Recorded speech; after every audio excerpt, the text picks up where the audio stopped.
زلزال حقيقي يضرب أروقة الكامب نو في هذه اللحظات، ومستقبل البرازيلي رافينيا أصبح على المحك.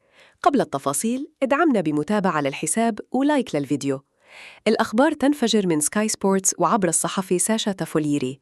عرض سعودي خيالي يطرق أبواب النادي الكتالوني بقيمة تصل إلى 90 مليون يورو.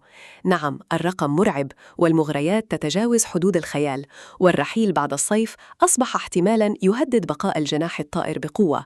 الصفقة تدار من خلف الكواليس بيد الثعلب بني زهافي، مهندس الصفقات الكبرى والصديق المقرب جداً للرئيس خوان لابورتا، وهو نفس الرجل الذي يحرك خيوط المدرب هانزي فليك والهداف روبرت ليفاندوفسكي. هل يضحي برشلونة بنجمه البرازيلي مقابل هذا الإعصار المالي؟ الضغط يزداد، والتسعين مليوناً قد تكون طوق النجاة الوحيد لميزانية النادي المنهكة.